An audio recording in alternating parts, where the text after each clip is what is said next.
What is poppin', guys? It is your boy Love No Thoughts, and today we'll be talking about the Serenitea teapot. Serenitea teapot is a new addition to Genshin Impact, which came in update 1.5. And honestly, I gotta say, it's something which I have taken a little bit of a liking to as of recent. I've played this game ever since the original Venti banner, and this is something that I think has a lot of potential. And the reason why I say that is because it gives players a way to accumulate resources without having to spend primogems, in addition to giving us something more to do on our downtime. So like after you're done farming resin and you're waiting for it to recharge and stuff, you can come here and just adjust your furnishings, or build stuff, and it gives you a whole lot of creative freedom. So if you're someone who has a lot of time, if you're someone who enjoys this kind of stuff, then this will definitely be something appealing to you. Now, me personally, when this first came out, I wasn't really too fond of it. And the reason why I say that is because I was kind of someone who just focused more on like just, building up my characters, making everyone nice and strong.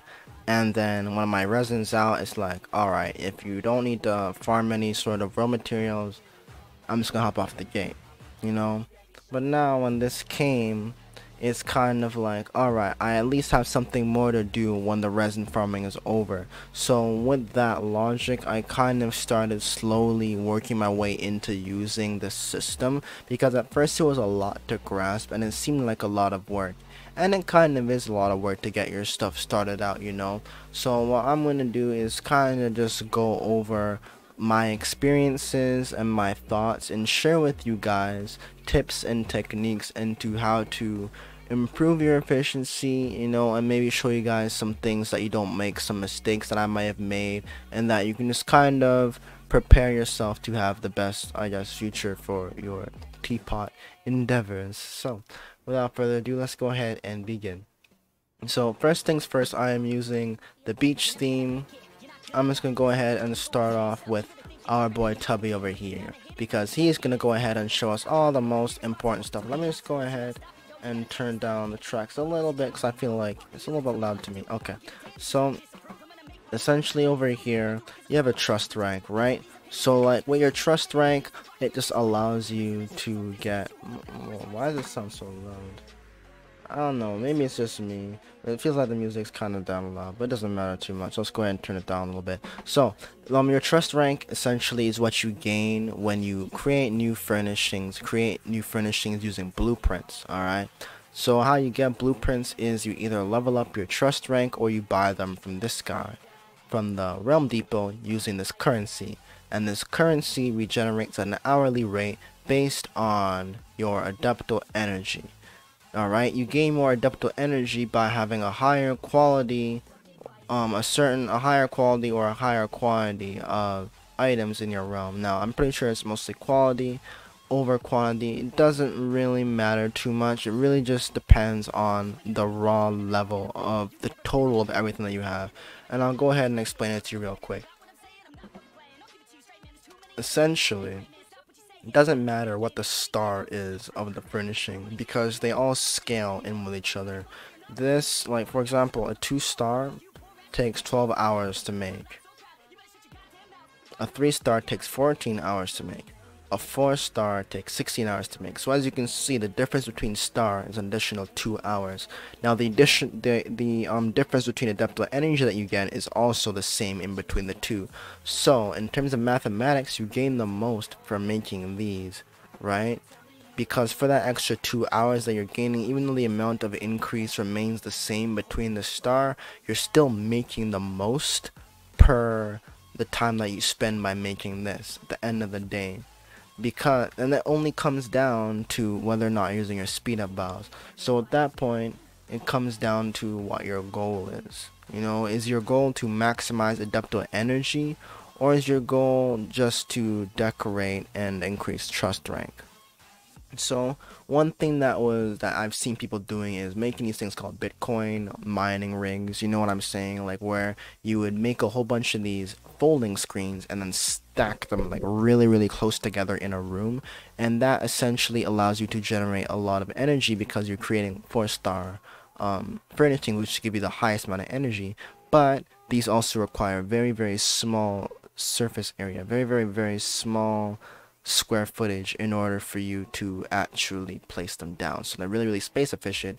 They yield the same amount as this, even though it's much smaller. It's much easier to place. You can fit these in your room. You can fit a bunch of them in one room. So if you just want to stack up adaptable energy, this is really good. Now, personally, what I was doing was I was focusing mostly on trust rank. So what I was doing was every single day I would make a new furnishing. So every single thing that you see here, I have at least one copy of them in my world, at least one copy.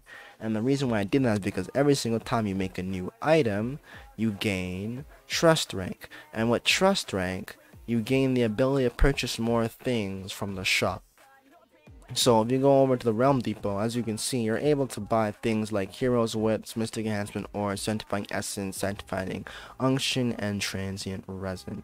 The Transient Resin is the most valuable item from the shop, so I tend to buy these because these are really good. According to mathematics, they yield more than all of these, where just because it's like 60 resin, right? If you were to do a ley line for books, then essentially you're getting 4 to 5 books per every 20, right? So you're looking at like 12 books at the very least, and then you can be looking at 15 at the very most. Whereas here, it's costing like 120. So you multiply that by 10 to get the price of this, and you're looking at 10 purple books for 1200. Whereas here, you're guaranteed a minimum of, if you get 4 per run, then you're getting a minimum of 12. So mathematically, I just wanted to do it for you guys to show you, but essentially this is always the most valuable. So essentially, trust rank 8 doesn't really offer you so much, but it offers you the ability to gain a lot more resources at the end of the day, because once you buy this, you still have extra stuff left over.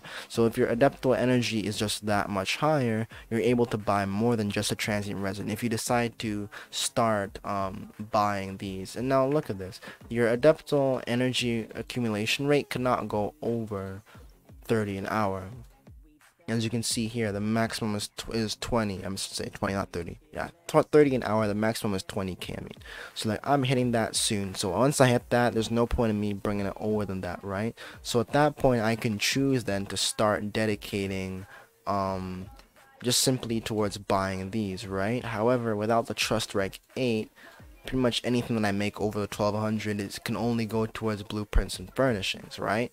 Which is good and then bad at the same time, because you want to be able to unlock those realm treasures, those other realm treasures that you can, you know, just help you build more characters and get all that stuff. So to get to that good stuff, you need to be spending on blueprints and then making these blueprints at least once. Every new thing, make it at least once to get the rank bonus. Once you get that, you can decide not to buy anything more. So what I decided to do personally was make each item at least once and then just simply place it down. I didn't really care about where I placed it. I just placed it down, and then once I had enough pieces, sometimes I would kind of think about what I was making. Sometimes I'd just be like, alright, you know what, just make all the 4 stars and then make whatever 3 stars you think are good, etc. It doesn't really matter too much, because all that really matters is that you just make, like, just keep on making new things to increase the rank bonus. And that's what I recommend you guys to do, because while you're doing that, you're gaining ranks, but you're also getting adaptable energy. So essentially you're getting forward at a steady rate to a point where you're able to afford these, but then also afford furnishing. So I went ahead and purchased the crane from my traveling salesman, and I also bought some other animals and stuff like that in general. But today I mostly spent it on a couple boulders, the crane over there, and I'm trying to think what else I spent it on besides the transient resin. I think that just really drained up most of it because it was like 1200. But yeah, like if I never bought the crane and stuff, right, then I could have bought some of those other realm treasures. So that's what I'm saying, like that's where rank 8 comes in handy. Once you start regenerating that kind of energy, you can then start dedicating towards that. So what I'm saying essentially is don't really be too hung up on like making the Bitcoin mining rig setup kind of thing, right? Because until you hit a certain rank, you're not even able to buy the transient resins, if I'm not mistaken. So there's no real point of trying to rush into that, and you're better off going to increase your diversity as to what you're able to buy, so you can buy more than just the transient resin. Because like essentially you're gonna have to purchase a whole lot of stuff just to get your rank up. So to the next point, as you can see here, for leveling up this kind of like a chapter book, right, it's like you need to place furnishing sets.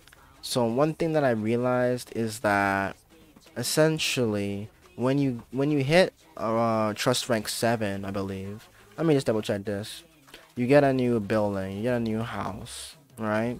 So if you go to trust rank, is it rank bonus? Yeah, you get the new house, right?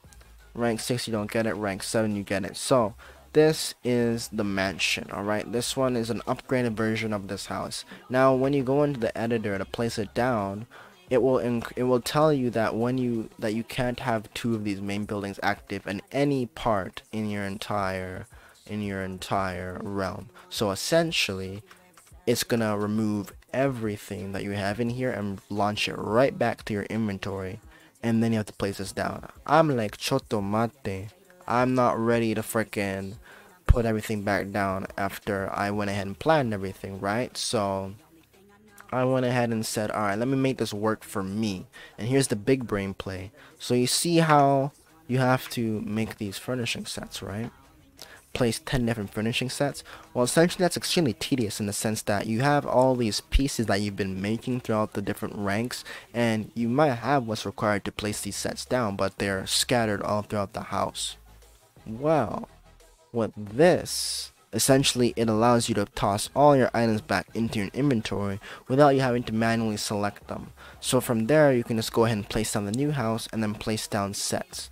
Now that is really good if you just want to go ahead and finish off your next trust rank. For me, I'm going to do that when I get to that point, but right now I still have like another 6 point something k adaptable energy, or yeah, something like that, like coins to generate before I can even hit the next rank by completing off the remaining 7 sets. You feel me? Like I still have to do this before I can do this. Like this is whatever, right? So at that point it's like, okay, I still have time, so you might as well just go ahead and let this sit and just let it generate and just work for you, right? There's no real rush to do that other stuff, right? You might as well just continue building more pieces and then just go ahead and let everything boot back, and then you can replan it how you want to. I'll just go ahead and do a quick little overview of my little place. So as you can see here, we got the main area.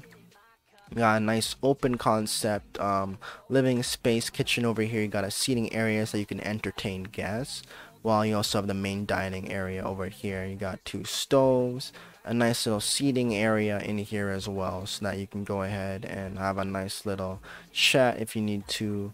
It's not really too invasive into the main living space, you know, it's really nice and close to the entrance. You got your wardrobe here to put your coats, and a little table where you can go ahead and quickly sit down, take off your shoes if you need to, type of deal.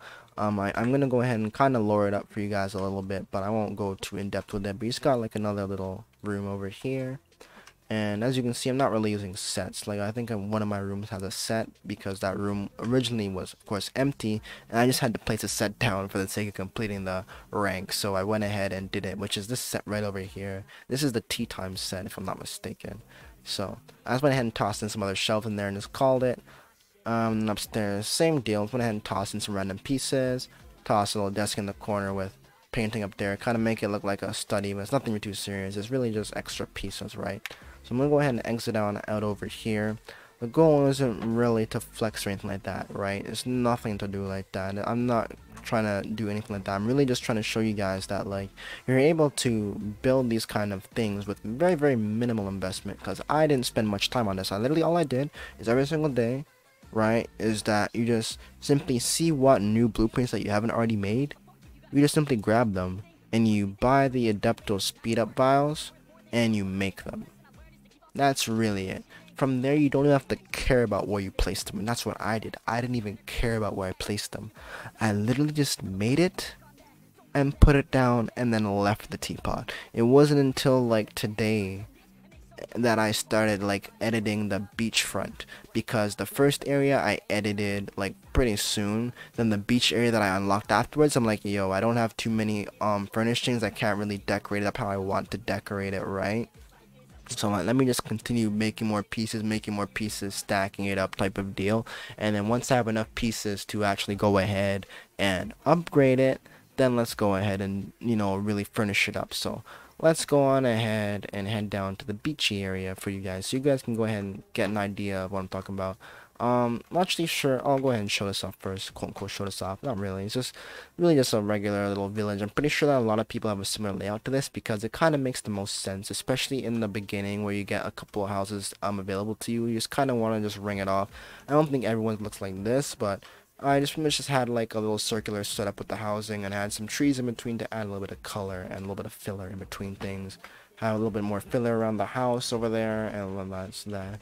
Got a little forging station. As soon as I enter my teapot, I'm placed over here. So it's really convenient for me just to head over here to the forging table and either forge or craft depending on what I need. So if I'm like, you know, farming leylands and stuff and I'm waiting for my energy to regenerate or whatever, I can just come in here and chill out. If I need to craft anything, I can easily do it in here.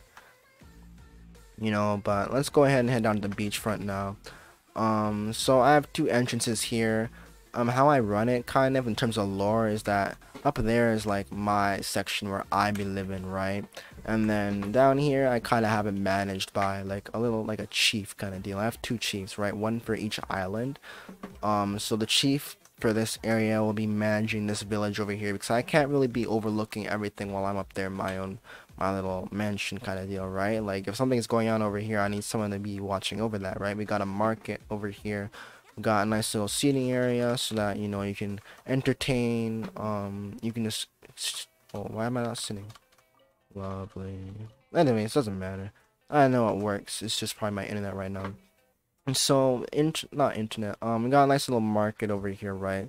So you can come over here and do your little purchasing and whatnot. We got our alchemy tables as well as a heliotrope pot in the corner. So essentially it's like you can craft and make whatever concoctions you need to, and the light here just illuminates it at light at nighttime in case you really need to like monitor the colors or the consistency of your concoction or something like that. Anything crazy, you know what I mean.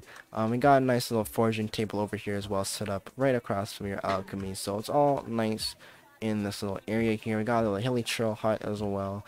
It doesn't really serve much of a purpose besides just being a nice little piece for aesthetics.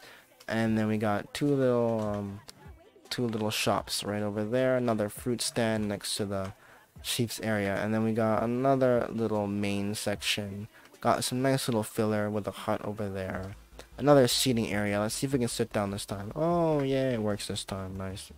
I know the other one works too. It's just my internet. It was ping dropping. We got a stone mill over here as well. I mean, these are all just like other furnishing which you can purchase, right? I don't feel like these are locked behind anything. The only furnishing I know is locked behind money was that big fancy stove which I have, which came from the luxury deluxe battle pass which I bought. So you got a couple lookout sections here. These are pavilions. I put 3 pavilions right next to each other so you can just go out here and like observe the waterfront, right? But you can also just head right out as well if you don't want to go there. You can head up on the rocks and get a nice view as well. I don't want to feel like I'm rushing this. I kind of feel like I am. Honestly, I did do like a take of this before, but unfortunately the recording didn't really work too well, so I had to redo it. But when I'm looking at this now, honestly, it still looks really good.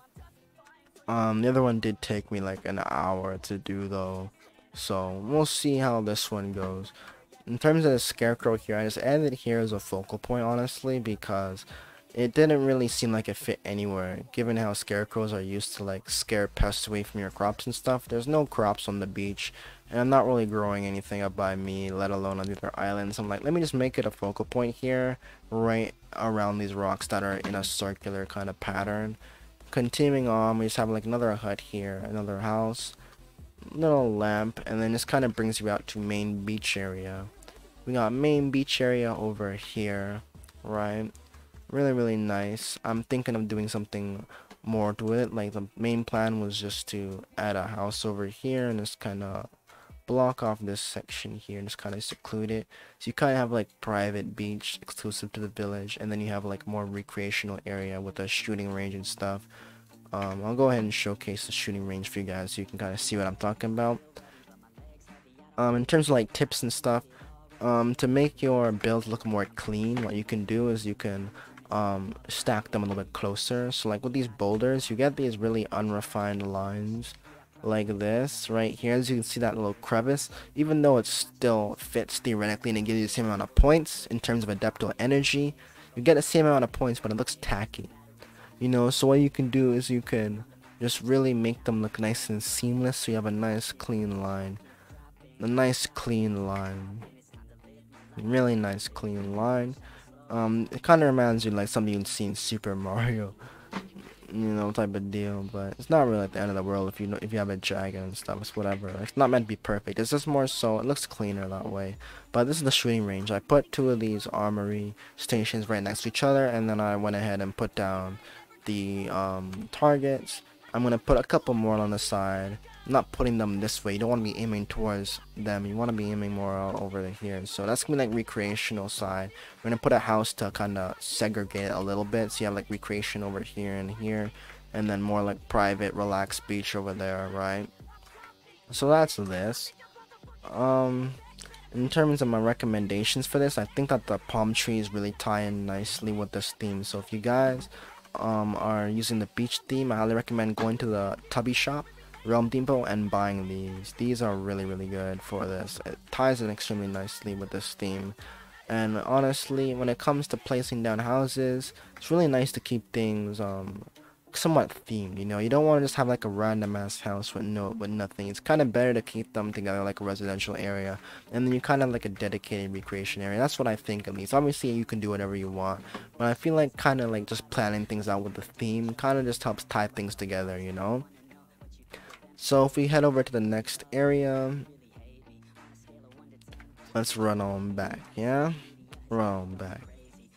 I'm gonna go ahead and put on a stamina food real quick so that you guys can, well, so I can get over there without running out of breath too much, yeah? Alright. So, I mean, that's pretty much this section here, as you can see. It's really, you can tell how it's biased. How we have like the buildings and the residentials over there, and we have like all recreation out on this side. I also put the landform closer to the grass over there because it feels like it makes more sense this way. As you can see, like a little bit of green over here. If you were to put all this landform out by the edge, for one, you'd be blocking all the waterfront, but for two, it also doesn't really fit the terrain. At least you have some big ass boulders here, so these slightly smaller boulders over here kind of just make more sense, you know. It's not like it's too out of place, which is really important with these things. You don't want your stuff looking too out of place. Now again, this is not meant to be a competition. It's not meant to be something to impress everyone or whatever. You can absolutely do whatever you want. I'm just merely giving you guys little tips to help you make your stuff look better, you know, with very minimal effort. Literally just kind of have a little bit of a plan in your head, a little bit of lore. You don't have to make it, you don't have to try and be like snap grid perfect. It's nothing to do like that. You don't have to snap grid to make your stuff look good. It's really just a matter of theming and planning, you know. You don't have to use sets, you know. Like, look at this, it's a random ass fence. You know, I literally just put that down there just to give me points. You know, it's not like my area is perfect or anything like that. I'm not trying to make it seem like that. It's not. I didn't focus heavily on this. I literally just made pieces bit by bit and just tossed them down. And then one time when I feel like actually working on it, I will come into the realm and I will spend time planning things out and doing it. And then I'll leave. You know, and then after that, I'll just continue just making things, plopping them down, not even thinking about where I put them. And then when I actually care, when I be like, okay, I have a shit ton of things just laying around with no theme, let me spend the time and actually theme it out.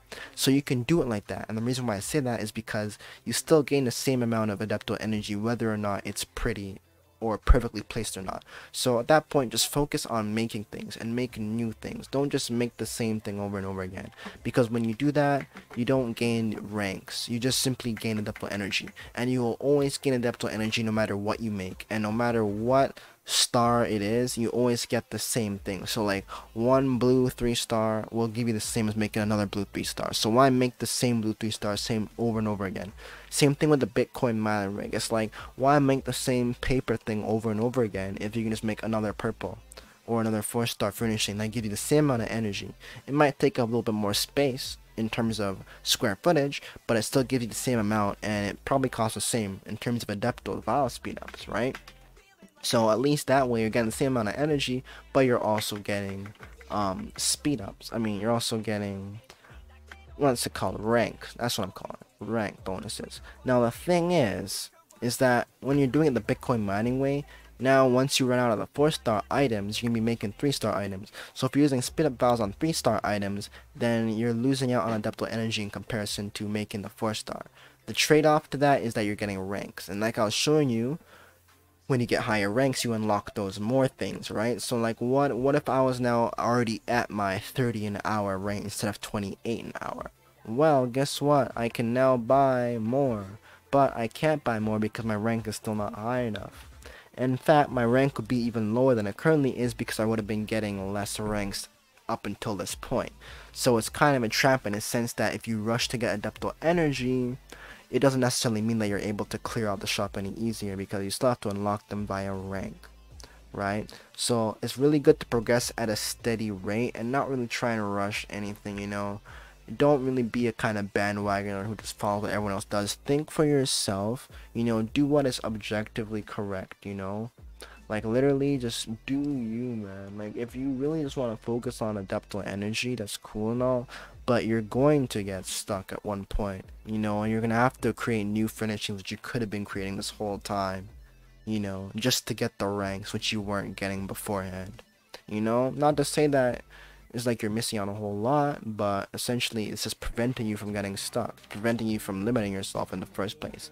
So it's not like I made that mistake. It's literally like I kind of saw this a little bit and I was just kind of going with it, and I'm glad that I did it that way. So I'm just trying to like let you guys know that as well, that that is definitely a thing. But anyways, let's go ahead and head over to the next realm. So as you reach trust rank 7, you unlock another area. Now this is my most recently unlocked area, so it's not fully decorated up or anything like that. It's nothing crazy special, but the whole plan is, like as I said, that's where I inhabit, and then we have chiefs who manage the other areas. So we have another chief who lives over here on this side, on this island, and I'm thinking of making this more of an industrial place. So I have my own little lounge island. We have a nice resort island with a nice waterfront beach theme. We got a nice little village in there with a nice market for fresh fruit and stuff, recreational area with a shooting range and stuff like that, like I showcased. And then over here we're gonna make it industrial. So we have the chief's house over here, right? And then I was thinking of making some more of these lamps, and it's kind of lining the walkway to make it like an illuminated walkway. Over here I want to continue this pattern along the wall where I have like one wall and then one of these kind of want to continue it, you know, continue it all the way. So that's what I want to do. So that's another plan for future. And then I want that pattern to continue, so you have the option of walking right through and accessing your nice beautiful shore over there, instead of just having it like just a hard wall and then not even seeing what's out there, right? So you get a mix of privacy, a mix of beautiful themed walls, you know, but then you also get the really see the beauty of a nice private island resort kind of theme, you know, not really resort, more like just a nice island. You get to take in the scenery, take advantage of it.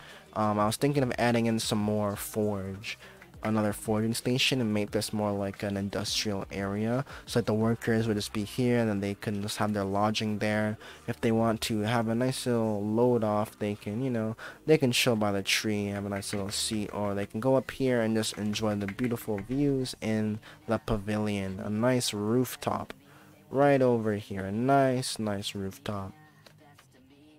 And see what I was talking about earlier with like those crevices, you see how it can kind of affect you here. Unfortunately for me, I wasn't really able to change this placement to a way where I can remove this little kink in there, just due to the land perimeter, like the area and stuff that I had to place it on. So I can only really optimize that so much, but if you really have the option of doing so, try your best to not really leave these in.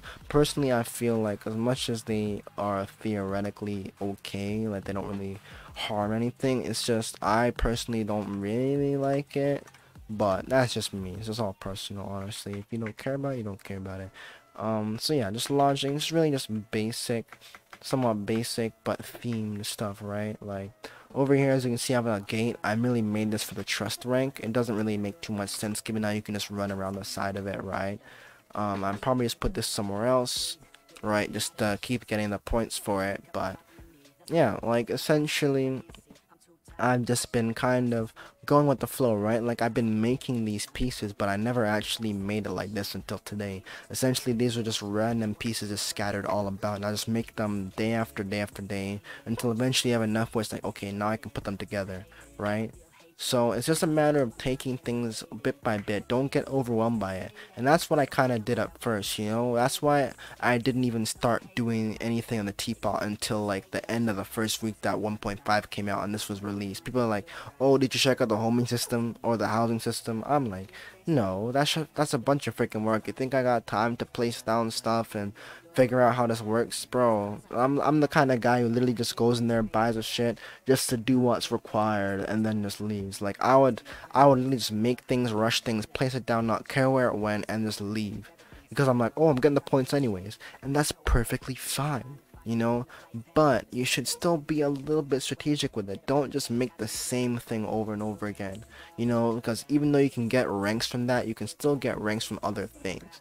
Like, I mean, even though you can get energy from it, you don't get rank. Where you can always get energy from other things, but you also get ranks by making other things. So try and be diverse. Don't just be the person who follows what everyone is doing, making these Bitcoin mining rig setups. It's like, oh, look at my adaptable energy. Like, yeah, that's cool and all, but your rank bonus is not really there. So now you have all these coins and you can't really buy anything besides the transient resin that you have available to you, right? So like you should work towards getting the rank up as well. That's really important because that enables you to get so much more. Essentially, you can get more EXP books, all that stuff in addition to transient resin without using Primogems, without spending money. That's free. How are you gonna limit yourself to accessing all this free stuff just because what? Like you chose to think, you thought that you had like an efficient way to cheese around it, bro. Like essentially it's all locked behind the rank. That level of efficiency is locked behind rank. You can get to a point where you're making enough energy daily to freaking like get more than just a transient resin, dude. But in order to do that and make it beneficial, you need to have a certain rank, right? So yeah, I just made this like a random secret little spot for some cursed alchemy, you know. You can kind of like do stuff here in privacy, right? So like you have like a regular forging station, but this is like, you know, if you want to craft some next shit. I was thinking maybe add like a helitro pot in there too to really help provide you with the space that you need to make those deadly concoctions, those forbidden concoctions and stuff like that. But yeah, got Kitty over here. Yeah. That's so adorable. Alright, so yeah guys, like, that's pretty much like a showcase of my world. Those are just a little bit of tips and tricks that I'd also recommend you guys, you know, when it comes to like placing things down, you know, just try your best to make them themed, you know, make things themed. You don't have to snap everything perfectly, you don't gotta be some sort of god tier engineering, a bachelor in home design, freaking watching HGTV and like home renovations to figure out how to make things objectively look perfect, freaking using complementary colors and stuff. Like, it's not that serious, bro. You could be that guy like me who's literally just making new things, placing it down, and not giving a shit where you put them just for the sake of getting the ranks. But that's the thing, getting ranks. The ranks is really, really important, you know. So honestly, don't stress about making it look good. Just focus on making things. And once you get to a point where it's like, yo, I have all this shit here just sitting there, yo, let me just take the time and put it together. That's when you'll start to realize it's not too difficult and it's not too bad once you have the things available, you know? And that's what I realized, because like once I got to a point, it's like, oh, I have these ideas now, let me start working on it. And then you hit the point where it's like, ah, shit, now I need more things. And that's where I'm at. I need more of those walls. I need more of these lamps. I need more of these forging stations. But I at least have a theme. I at least know what I want to do. And now you see these same things that I need more of. By making more of them, I'm not necessarily benefiting. But besides fulfilling my own little ambitions of just making the theme seem more true to itself, you know, because I'm not gaining ranks by making the same item over and over again. So essentially, I could still leave this like this and just continue to make new stuff by spending my speed up vials on newer items, right? Getting more rank bonus and getting me closer to rank number 8, which is really, really good. Really good, because that allows me to buy some of those new furnishings and those new realm treasures. Not new finishings, just the new realm treasures, which is really good, because that will allow me to build my characters. And I'm someone who takes a lot of pride into building up my characters. You know what I mean? Like, honestly, like, a lot of my characters I went ahead and built up. From like the start, you know? From like the very start, I went ahead and built these up. Not like it's really meant to be a full-on flex thing. It's not really meant to be a flex. It's more so like you don't have to spend too much time on the teapot to have something that looks decent. You know what I'm saying? I don't even have artifacts on Jean anymore because I kind of retired her. She kind of fell off a little bit in end game, so I'm finding. I'm probably gonna run her with 4 pieces of iridescent. Honestly, I was using her as a physical DPS at first. And I'm like, she could be swapped for a iridescent. So I ended up just giving Kea a freaking 4-piece glad set since I have a primordial jade cutter.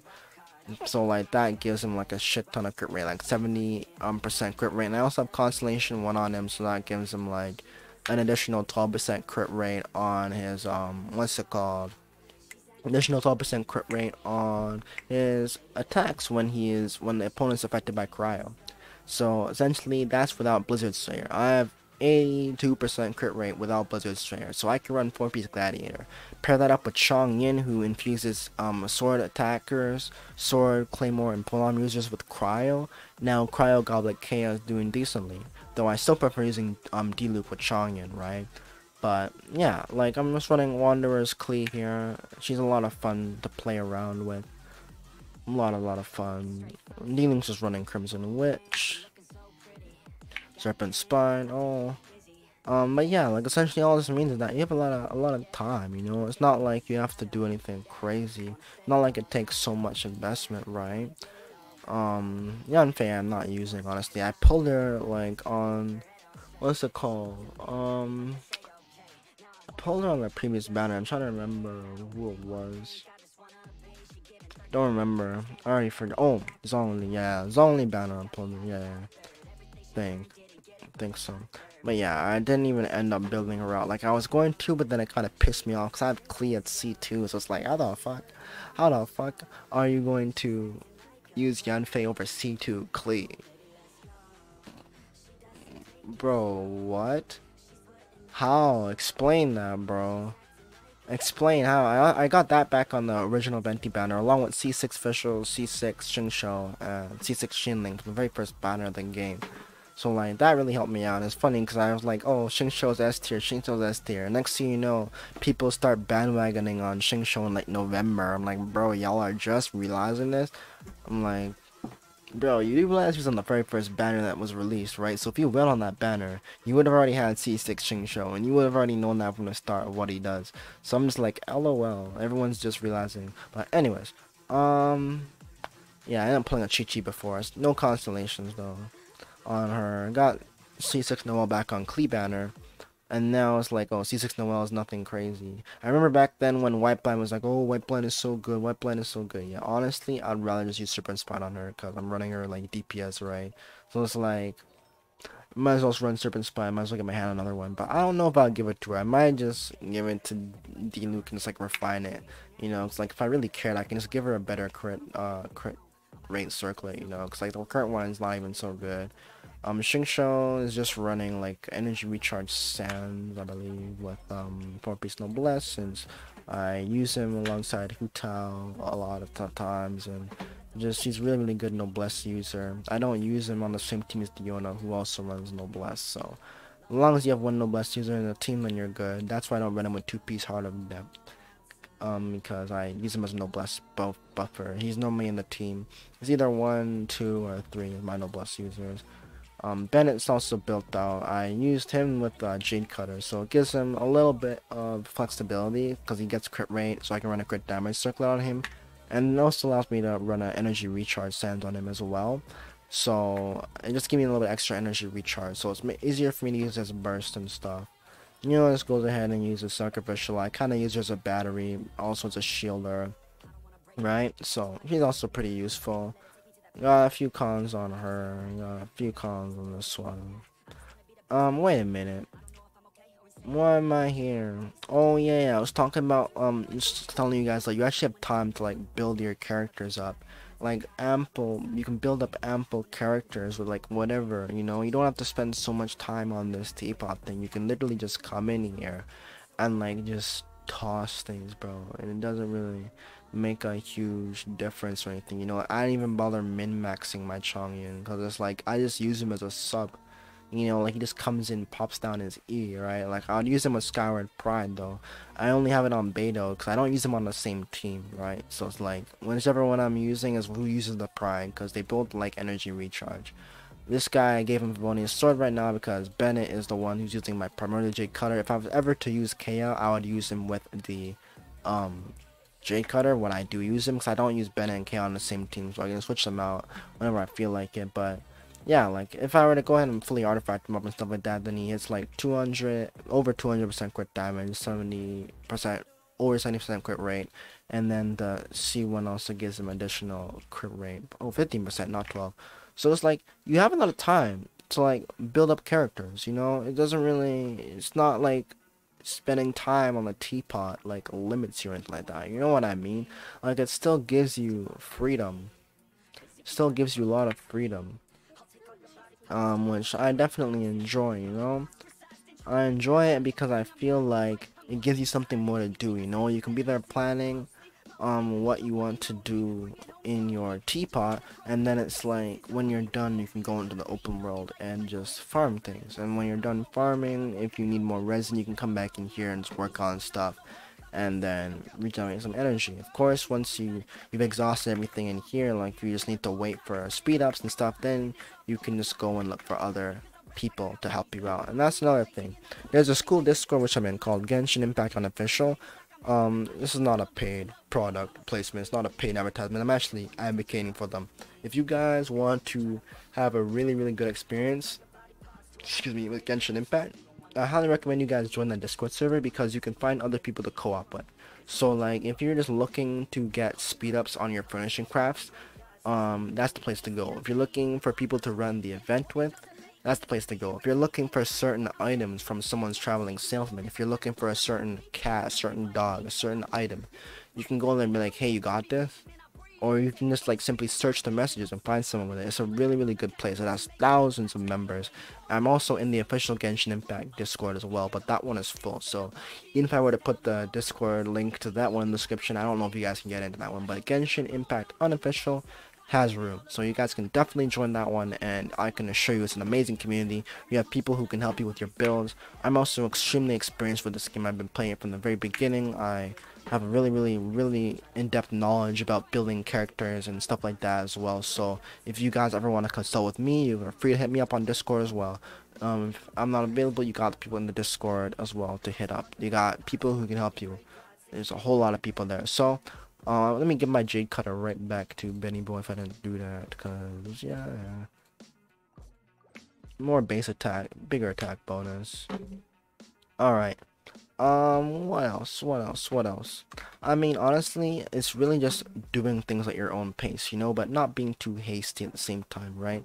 Because, like, when you do that, you might overlook important details, you know, and, like, a lot of people kind of fell for the whole the Bitcoin mining rig trap, you know. Not saying it's a bad thing, you know, like, it's really good to get your adaptable energy up, but once you hit a certain point of adaptable energy regen, you realize all you can really do with that is buy more furnishings, buy more blueprints. But you can't buy more, you can't buy EXP books, you can't buy any of that stuff that really helps you build more characters. And someone like me, as you can see, I care about that shit severely, bro. It's not like, bro, I level 90 my freaking Shingsho, dude. People like, yo, that's a support unit, it's not even a main DPS unit. I run him with a freaking recharge stance, bro. He's not like a main DPS unit. But with the R5 Sacrificial, honestly, he does pretty damn consistent damage. He can easily one-tap Hilly Trails in the open world, and then you can two-tap, like, pretty much anything that's not a, well, I wouldn't say anything that's not a hilly trail, but like he two taps like slightly bulkier enemies like the Sama trails and stuff like that if he doesn't one tap them already, right? So it's like he's really good. And then like his supplementary, whoa, thought I was doing a frickin' teapot B. I'm going all over the place here. Honestly, I just wanted to share a whole lot of stuff because I feel like I have a lot of potential to bringing some useful Genshin content, and I haven't really been making videos, honestly. I've just been live streaming, so I'm gonna go ahead and plug my link in the Twitch description. But yeah, like, there's so much stuff that I can share with you guys, and I think I'll begin. So this is pretty much the first video of many regarding Genshin, so let's go ahead and aim for the sky, guys. The sky is the limit. The sky is the limit. Alright, so Hopefully you guys enjoyed this video. Have fun with your builds, everyone, and I'll see y'all in the next video. Peace out.